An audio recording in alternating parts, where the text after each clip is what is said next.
En el Evangelio de Juan dice, Lo peor de todo es que ellos no tienen una pizca de Israel. Y se atrevan a decir, no había gentiles. espere. En el Evangelio de Juan Demuéstrame eso, dice, Rubén. Demuéstrame eso. es que no dejan hablar, hombre. Demuéstrame eso que dijiste, Rubén. No te enojes, Rubén. ¿Ya revisaste mi sangre? ¿Es de Genghis Khan o de Confucio o de quién? De cualquiera menos israelita, para que no se siga engañando.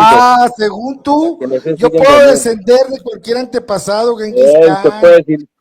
puede decir que viene de los dinosaurios Puedo descender de un faraón egipcio, puedo defender de Mao Zedong, puedo descender de Confucio. Pero si la cumple todos los que estamos en Cristo, cumplimos la ley. Y si cumplimos la ley, no es necesario guardar el sábado. Héctor. Ahora, Héctor, si yo cumplo la ley, no es necesario que yo deje de robar. A ver, ¿qué está hablando de ella? No tiene nada que ver, está mezclando. Una ideología muy si me preguntar a Héctor, si el gentil, según la cosmovisión. A ver, una pregunta para Héctor. ¿Cuál es, pastor? Claro, déjeme hacer una pregunta, pastor. Déjeme hacer una pregunta a la raíz. ¿Puede guardar Shabbat? No, el Shabbat no es para gentil. De acuerdo a la Torah, el Shabbat es para el pueblo de Israel. Para el pueblo de Israel. Pues yo soy israelita, hermano. Soy mexicano israelita. Yo puedo guardar Shabbat, ¿cómo que no? Soy el pueblo de Israel. Bueno, soy israelita injertado. Un minuto, porque quiero terminar el tema del día de hoy. Quedan algunos puntos pendientes para poder seguir explicando el origen de los grupos judaizantes. Y nosotros, por ejemplo, vimos recién que la epístola de Judas hacía citas a estos textos apócrifos. El Apocalipsis de Abraham hacía citas al libro de Enoc. Estos textos son parte de la literatura de la secta de Qumran. También tenemos nosotros Hebreos capítulo 7. Nosotros vemos que se presenta la figura de Jesús como Melquisedec. Jesús, de acuerdo a ese pasaje, sería profeta, rey y sacerdote. Aquí les voy a explicar un tema. Esta creencia viene de Qumran.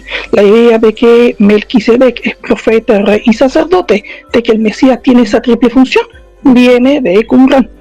Y me voy a traer, por ejemplo, aquí también la academia. El Dr. Reutemann explica, para comprender los manuscritos de Don Maestro, aquí explica el Dr. Reutemann que los esenios estaban en contra del templo, estaban en contra del sacerdocio, y ellos decidieron adaptar una nueva figura del Mesías.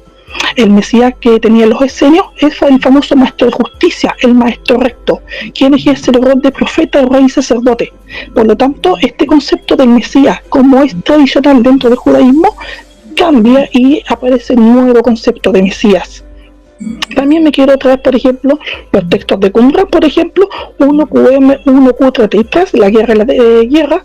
En estos textos, en estos rollos, esto está todo disponible, no es nada oculto. En estos textos se menciona que los hijos de la luz iban a pelear contra los hijos de la tiniebla. Los hijos de la luz, en el mismo rollo te dice quiénes son, es la comunidad de Qumran, y ellos iban a pelear contra los hijos de las tinieblas. Estos eran ¿quién? Los hijos de Dom, era el Imperio Romano, un intento de revelación para acabar con la presión del Imperio Romano. También tenemos a Scofield en el Enigma de los Esenios.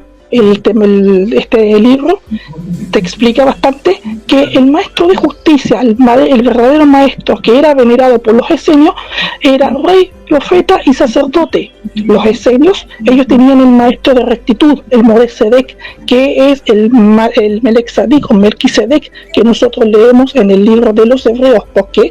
Porque hebreo va dirigido a las comunidades que eran judaizantes, es una refutación incluso a ellos. Y también vemos en el mismo libro de Dr. Scofield, el enigma de los esenios. También nosotros en la página 17, por ejemplo, vemos que la creencia de que el Mesías es sacerdote, rey y profeta viene obviamente de ello, y que este Mesías es Melquisedec. La idea de que el Mesías es Melquisedec con una triple función viene de los esenios. Y también tenéis, por ejemplo, que la misma historia te lo dice la academia, que el maestro de justicia, ese Mesías, nace dentro del pensamiento del conflicto judío con el mundo griego hedonista. Los judíos huyeron de Damasco durante la persecución seleucida, y en Damasco se unió a estos grupos judíos que son los esenios, el maestro de justicia. Este maestro de justicia cumple la profecía, y aquí esto va a doler el corazón a muchos, pero el maestro de justicia es quien cumple la profecía de Jeremías 31, es quien renueva el pacto, hace entender a estos grupos de judíos que estaban dispersos que la ley debía de estar en todos los aspectos de la vida judía. Esto incluso te lo dice la academia, el enigma de los esenios. Todo esto es académico. Tenéis, por ejemplo, entender el origen.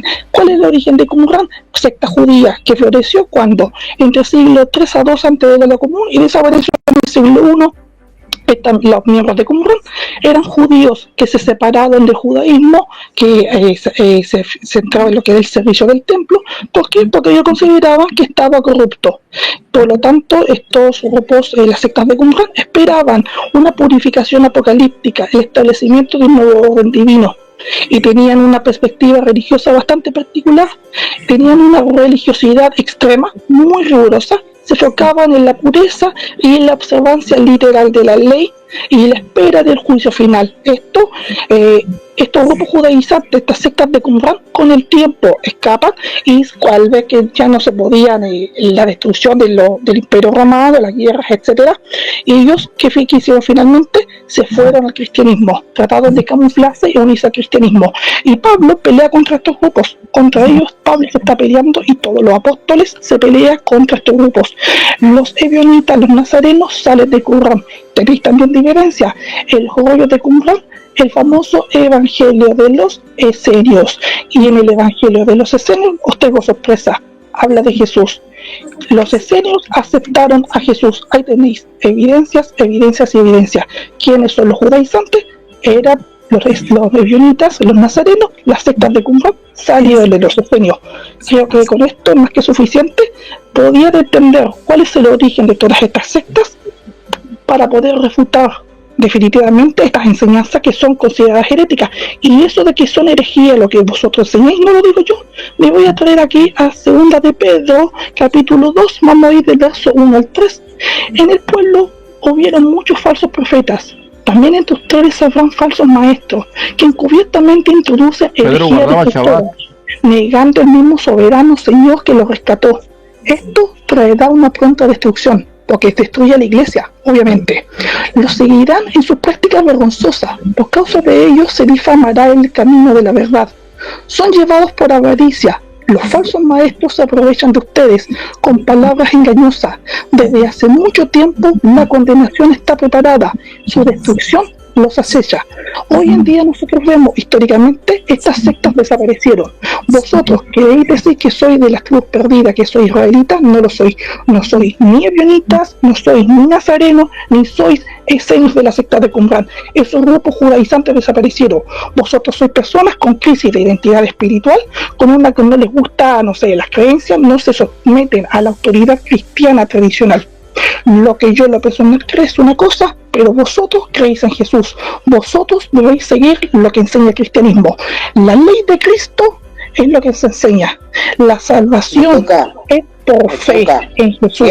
Los apóstoles guardaban Shabbat. El día de hoy.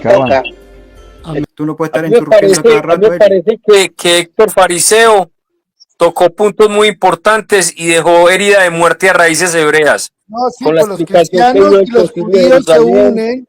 con el texto El de enemigo Judas. es tu amigo. Ahora resulta que judíos y cristianos. No, son es que el hecho, Héctor es que el dice- hecho de que él sea judío Cuando Héctor no dice quiere que el decir que él no pueda dar cristianismo y el judaísmo una se tesis, un contraponen. planteamiento Héctor objetivo, dijo- eso no tiene Héctor nada que dijo- ver. Héctor Sergio. dijo que el judaísmo y el cristianismo se ¿Cómo contraponen. tú te atreves a Y ahora decir, tú dices Sergio, que eres muy amiguito de Héctor. que el apóstol Pablo